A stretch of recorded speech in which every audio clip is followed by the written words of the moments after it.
Hello students, कैसे हो आप लोग। और आप सभी लोगों का स्वागत है वेदा एकेडमी पे। तो आज हम लोग आर एस अग्रवाल जो आपकी मैथ की बुक है, जिसे आप लोग प्रैक्टिस के लिए यूज करते हैं, तो उसके दो क्वेश्चन हम लोग करने वाले हैं। क्वेश्चन कहना गलत होगा, एग्जाम्पल करने वाले हैं। और मैं आपको बता दूं, या इस तरह की जो भी आपको वीडियो मिलेंगी उसमें आर एस अग्रवाल के चाहे एग्जाम्पल हो चाहे क्वेश्चन हो, या तो वो 3 बार या उससे ज्यादा बार आए हुए क्वेश्चन होंगे बहुत इंपॉर्टेंट, या फिर उन क्वेश्चन की लैंग्वेज ऐसी होगी जो अक्सर लोग देख के छोड़ देते हैं कि सर ये लैंग्वेज हमें अच्छी नहीं लग रही, क्योंकि हमें चाहिए जब हम मैथ कर रहे हैं तो मैथ में सर सीधे सीधे नंबर दिए हम अपना फॉर्मूला लगाएं, काम खत्म करें। बट ऐसा यहाँ पे नहीं है। यहाँ पे आपको लैंग्वेज पे भी ध्यान देना होगा। ठीक है, चलिए तो क्लास में स्टार्ट करते हैं बढ़िया तरीके से। और जैसे मैं आपसे पहले ही कहा था कि वेदा एकेडमी एप्लीकेशन को अगर आप डाउनलोड करते हैं तो प्रॉपर आप कोर्स को सीख सकते हैं। जो भी आपके 6 से लेकर 12 तक के आपके कोर्स हैं, उनके स्ट्रक्चर वाइज आपको लेक्चर्स मिल जाएंगे। तो फटाफट से क्वेश्चन को एग्जाम स्टार्ट करते हैं। क्वेश्चन ही आपका एग्जाम्पल है आर एस अग्रवाल का, और सीबीएसई 2008-9-12 में ये आया हुआ है। ठीक है, क्वेश्चन क्या है इसको समझते हैं, इसके बाद एक एग्जाम्पल और करेंगे। एक छोटी सी प्यारी सी मैथ की आपकी वीडियो बनेगी आपके दो मेन एग्जाम्पल्स के लिए।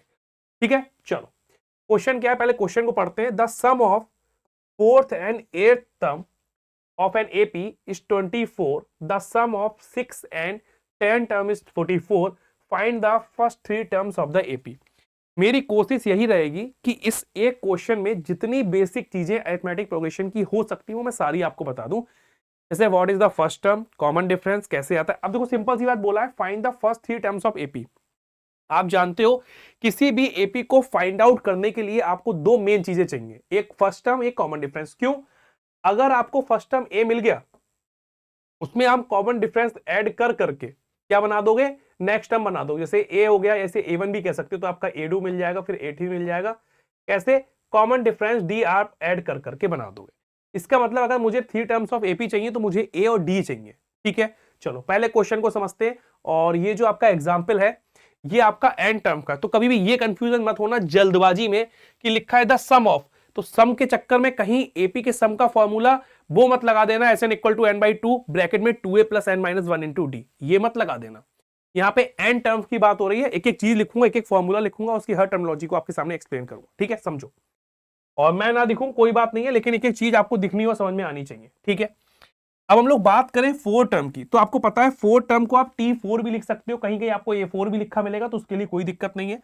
अगर मैं आपसे कहूं four term and eight terms sum बताना है, तो मैं कह सकता हूं कि A4 और A8 आपको वो दे रखा है कितना, 24। ठीक है, लेकिन आप कहोगे सर इसको हम लिखेंगे कैसे, इसका आपने जनरलाइज फॉर्मूला है वो भी मैं लिख दे रहा हूं। एन टर्म ऑफ एपी, मैंने क्या बोला, एक एग्जांपल्स में आपकी सारी चीजें जो बेसिक है जितनी ज्यादा क्लियर हो सकती है वो कर देंगे। इक्वल टू क्या होता है, A N equal to A plus N minus 1 into D. और ये कैसे आया है, इसके लिए आप लोग प्रॉपर लेक्चर्स देख सकते हो, वेदा एकेडमी पे सारी चीजें पड़ी हुई हैं। ठीक है, अब यहां पे ए एन बराबर A plus N minus 1 into D है, तो अगर हम A4 को लिखेंगे तो क्या लिखेंगे, तो आप कहोगे सर A4 को लिखेंगे A प्लस एन माइनस 1 है तो 4 माइनस 1 यानी 3D प्लस A 8 माइनस 1 यानी 7D इक्वल टू 24। यहां से आपका ये हो जाएगा 2A plus 7 3 10D equal to 24। ठीक है, ये हमारी बात जो है यहां तक खत्म हो गई थी, यहां तक। अब नेक्स्ट लाइन क्या है, sum of it 6 term and 10 term is 44। इसका मतलब ये हमारी इक्वेशन बन आ गई, और दूसरी हमसे कही जा रही है कि जो A6 है एंड A10 है, सम इज इक्वल टू 44। तो कैसे लिख लोगे, आप कहोगे ये हो जाएगा sir A plus 5D and A plus 9D equal to 44। इसे आप और स्मॉल कर सकते हो, 2 से पूरी इक्वेशन को अगर डिवाइड कर दोगे, भाई 2 सब जगह से डिवाइड हो जाएगा तो हम दोनों तरफ डिवाइड कर देंगे, तो ये आपकी हो जाएगी A plus 5D equal to 12। तो इक्वेशन नंबर 1 इसको कह दोगे आप। ठीक है, ये आपका क्या है, 2A plus 9 5 14D equal to 44। इसे भी आप पूरी इक्वेशन को 2 से डिवाइड कर दोगे, ये क्या हो जाएगा, A plus 7D equal to 2 2 जा 4 2 2 जा 4। ये आपकी इक्वेशन नंबर 2 हो जाएगी। अब आप कहोगे सर अब क्या, अब तो ये क्वेश्चन हमारा x प्लस बाई के फॉर्मेट में आ गया। जैसे हम लोग x प्लस बाई बराबर 2 और 2x प्लस 9 बाई बराबर 7 को सॉल्व करके x y की वैल्यू निकालते थे, बिल्कुल वैसे ही जनरलाइज करो कि यहां पे हमें a और d की वैसी वैल्यू निकालनी है, बस निकल जाएंगी। देखो ध्यान से क्या करना है, इक्वेशन नंबर 2 को ध्यान से देख लो। तो आप कहोगे 2 है हमारी a plus 7d equal to 22, तो हम यहां पे क्या कर रहे हैं, 2 माइनस 1, 1 क्या है, a plus 5d equal to 12।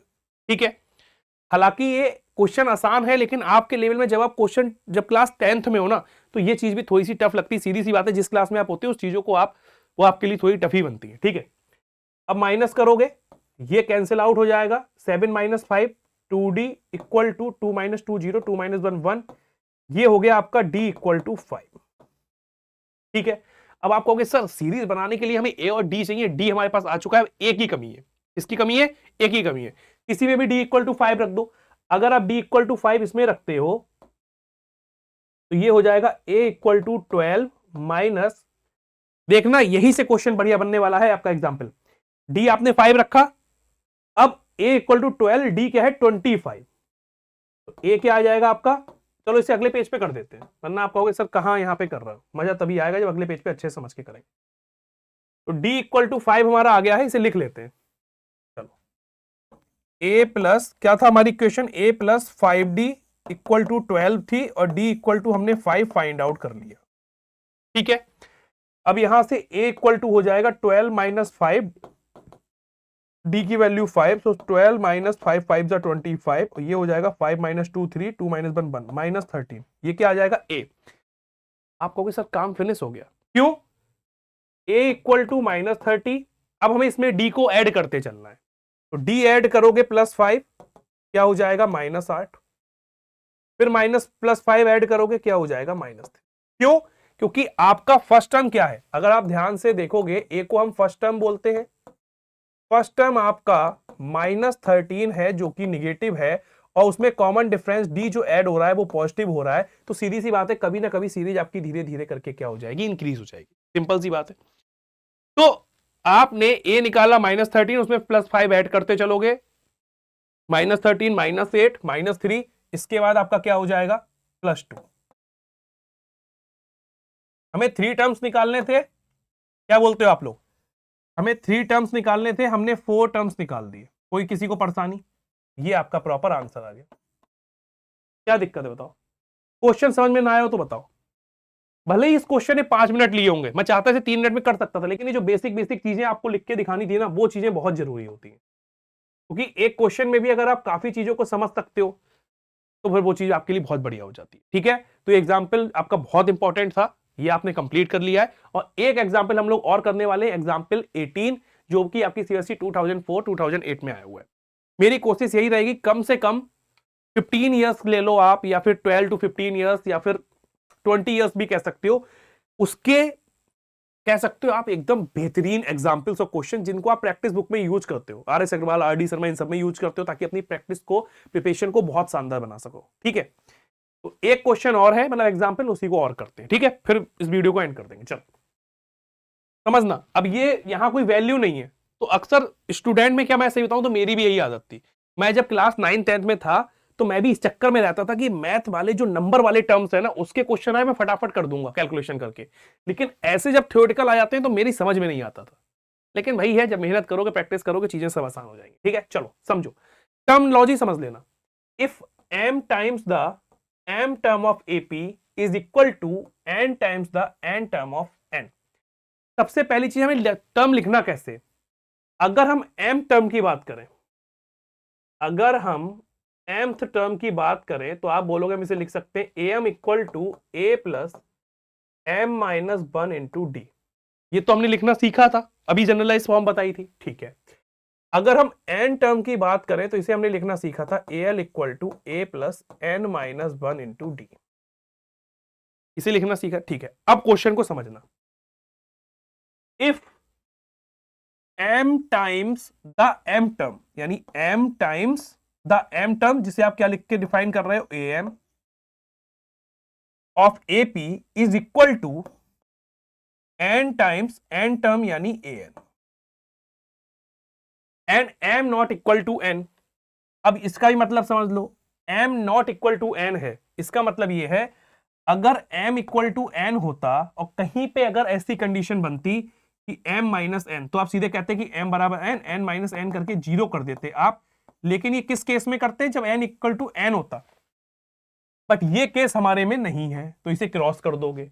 ठीक है, ये चीज के लिए चलो अब इसको लिखना स्टार्ट करो। ये आपका m है, ब्रैकेट में am क्या है हमारा, a plus m minus 1 into D equal to n, bracket में अब हमारा an टर्म कौन सा है, a plus n minus 1 into D. ठीक है, इसको प्रॉपर ओपन करो, ये आपका हो जाएगा am प्लस, ध्यान रखना am हो गया। अब ये m के अंदर मल्टीप्लाई करोगे, ना भी करो तो आप कर दोगे m माइनस 1 ब्रैकेट में md इक्वल टू यहां पे हो जाएगा an plus n minus 1 nd। ठीक है, अभी कुछ चीजें आएंगी आपके सामने जो आपको लगेगा कि हाँ सर आसान है, इन्हें मैं कॉमन एक फॉर्म में कर सकता हूं। समझ लेना क्या कह रहा है, so that m plus n term is zero.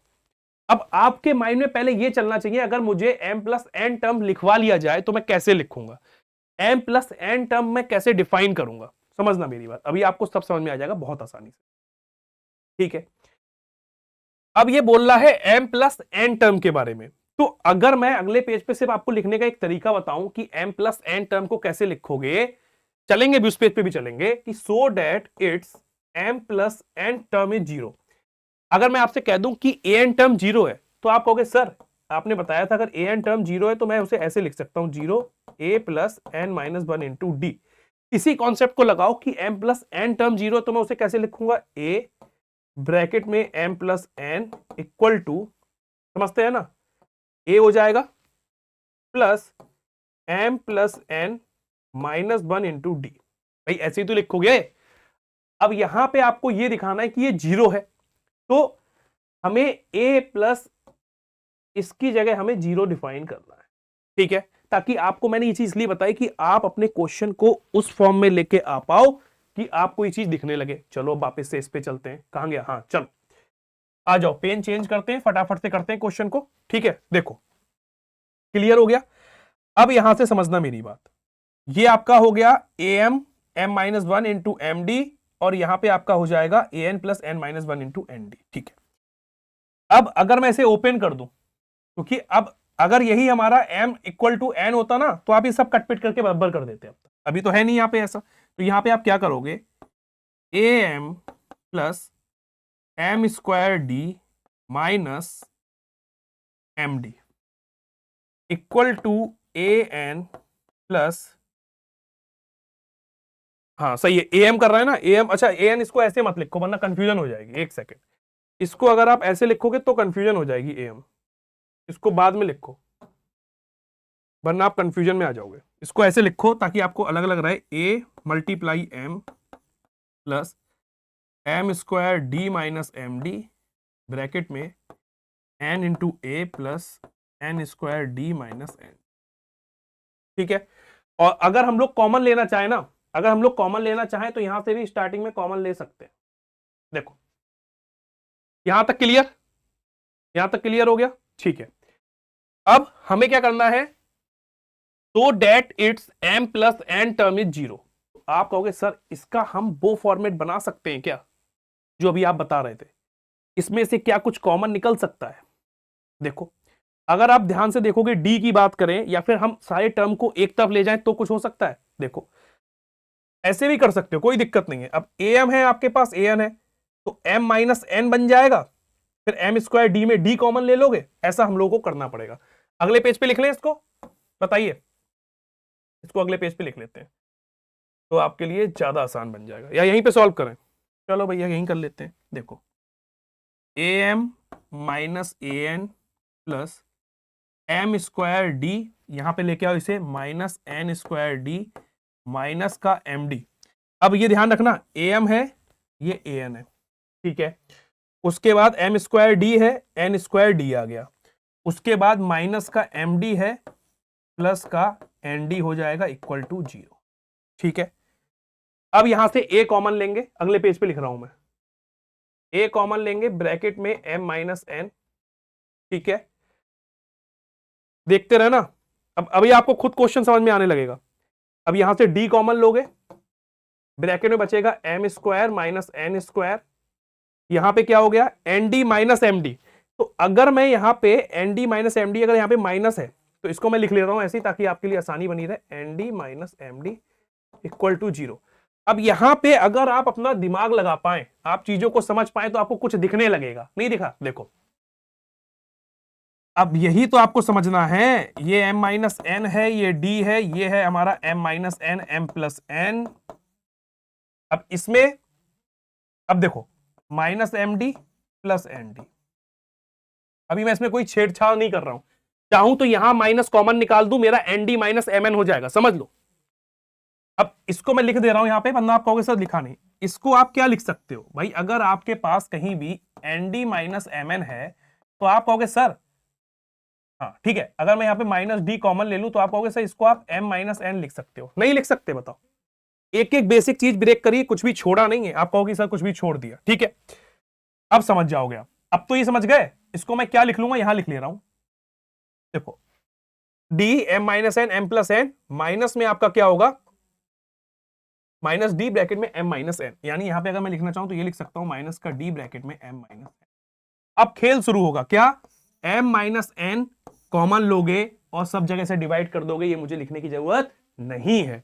तो आप कहोगे सर इसे हम m माइनस एन को मैंने डिवाइड कर दिया, मैं मुंह से बोल रहा हूं, उसको समझो ध्यान से, ठीक है। अब यहां पे बचेगा a प्लस डी कॉमन ले लोगे, ब्रैकेट में बचेगा m माइनस एन, ब्रैकेट में माइनस वन। सही लिखा है?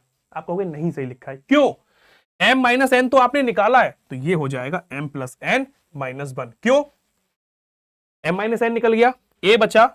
इस d को थोड़ा सा और सही कर दूं, वरना कहोगे सर ये a लग रहा है आपका। d हो गया क्लियर, d कॉमन लिया, m प्लस एन बचा, और इसको मैंने क्या लिखा है, m minus N minus D. d पहले आ गया, m माइनस एन डिवाइड हो गया, माइनस वन बचा। क्या ये आपका वो टर्म है? नहीं है। बराबर में देखो, जीरो चल रहा है, यहां से देखो, जीरो यहां से चला रहे हैं हम लोग, यहां से जीरो चला रहे हैं, यहां पे जीरो है, यानी इक्वल टू जीरो है। तो आप कहोगे यस सर सही कह रहे हो, हमारे पास ये वाला टर्म आ चुका है। इसको आप बस ब्रैकेट में लिख दो, कोई दिक्कत नहीं है। तो ये क्वेश्चन ना बड़ा था ना छोटा, ये क्वेश्चन आसान है, मैं फिर बता रहा हूं। लेकिन जो इसकी टर्मिनोलॉजी ये यहां पे यूज हुई है, बस यहीं पे बात गड़बड़ हो जाती है। और पता है, ट्रू फॉल्स में क्वेश्चन आसान करने के लिए अगर मान लो वो यहां पे ये कह दे m इक्वल टू एन, तो आप कहोगे ट्रू फॉल्स में जीरो हो ही जाएगा, सीधी सी बात है। तो ये चीजें बेसिक ध्यान रखना, मैं फिर बता रहा हूं, ठीक है। क्लियर हो गया? बस यही तक क्वेश्चन थे, दो एग्जाम्पल मुझे करने थे, और मैं ये चाहता था कि 15 मिनट की प्यारी सी छोटी सी वीडियो आपकी बने, जिसमें आप दो एग्जाम्पल को हम लोग अच्छे से समझ पाओ कि कॉन्सेप्ट लग रहा है, कॉमन भी हो रहा है, कॉमन लेके कैसे टर्म को लिख लेते हैं, मतलब दो एग्जाम्पल्स में ज्यादा से ज्यादा चीजों का आप यूज कर पाओ, ठीक है। तो मिलते हैं। अगर आपको कोई टॉपिक में प्रॉब्लम हो तो आप उसको प्रॉपर नेम के साथ बता सकते हैं कि सर RS अग्रवाल की ये प्रॉब्लम सॉल्व करा दीजिए। बाकी मैं आपसे यही कहूंगा कि इस तरह की वीडियो आपको मिलती रहेंगी, आप देखिएगा, चीजों को सीखिएगा। Thank you so much.